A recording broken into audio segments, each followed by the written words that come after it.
Hey, what's up, everybody? How's everyone doing? Um, I just experienced something that I kind of was expecting, but at the same time, I wasn't. But I'm gonna get straight to the point. I was at work and I decided to pick up these extra hours because I'm still trying to get my daycare filled. Um, and while I was working, the manager came to me and said, come to his office. He wanted to speak to me. So I said, uh-oh, I must have messed up on one of the scannings of an item, or, I was thinking it was just work related.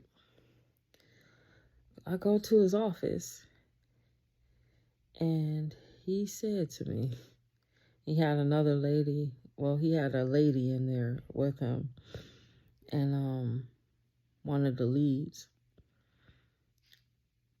And he said, um,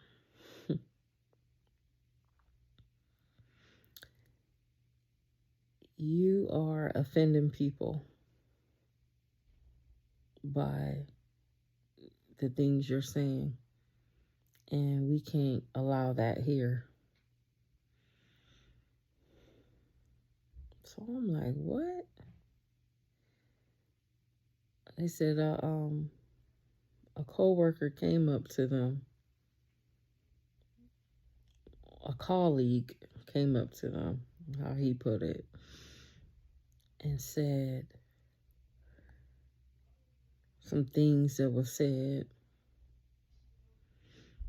that I was saying, and they said they defended them, and we want everybody to feel comfortable here.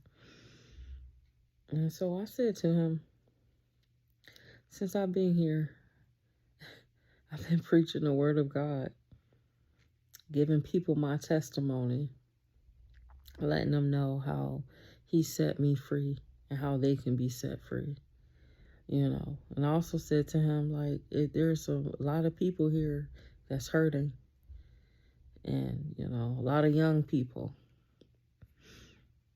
And, the company is more so for the product than the people. And so I said, that's all I've been doing here. And not to mention, last week, or was that Friday? Yeah, last weekend when I worked, I noticed a transgender man was in the women's restroom, and so I spoke to him about it. And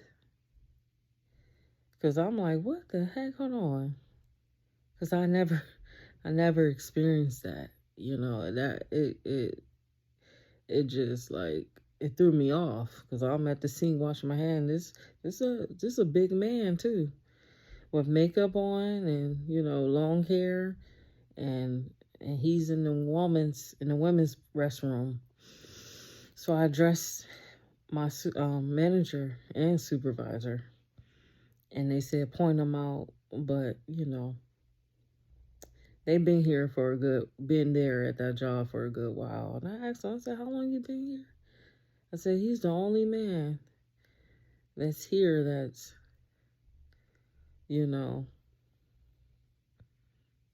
dressed like a woman with makeup, and no offense, he's a big dude too. He's not, he's noticeable. And I just left it at that. But then um today is when the manager said to me how that is allowed there, and it's um whatever their sexual preference is. They say they're a woman, then they're allowed in a woman's restroom. And he told me that there's a private restroom in the back that I can go to if I feel uncomfortable. So, make a long story short, I said, he said, they can't allow me to, preach the gospel there and talk to people there. They can't allow that. And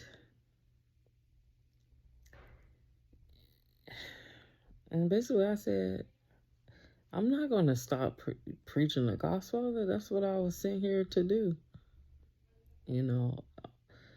I said I could see if I was calling people out their names and cussing them out. I said, then come holler at me. But you got me in here because I'm encouraging people, telling people my testimony, how God set me free.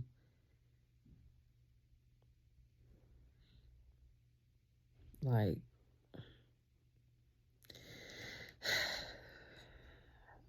so fast forward. So I leave the office and I go back out to the floor so I could finish working. And then it hit me. Like, that's considered persecution. And I started crying. It made me cry because I see the nearness of God even more. Like, I already see the signs, but to witness something like that, I've been watching stuff like that, but to witness it for myself, like to actually be that person, it hit me, and I had to go to the restroom. I did. And before I went, it's a young man that God highlighted to me, and I told him, I said, I don't know how long I'm gonna be here, but I need you to know that you are called by God and that you have something to do for God. I said, seek him with your whole heart and you will know. I said, keep reading your word. And I went to the restroom and I was like, whoa, what just happened? Because it like really hit me. And of course, I prayed while I was in there. I said, God, let your will be done. Let your kingdom come in this place. Shut it down if need be. And it seemed like it need be. Because to me, it wasn't right. Because I said nothing wrong. And, but it shows the times we are in. Like, it's already persecution happening, even here in America, what just happened to Charlie Kirk. That was what you call persecution. But man, like it's really time to seek the face of God like never before. It's time to like know our purposes, our callings, and to just draw closer to him, because more is coming. Like even the not just Charlie, but what's going on in Africa, Oh my gosh. Like, are we ready? We have to be ready. And we have to hold our ground through Christ.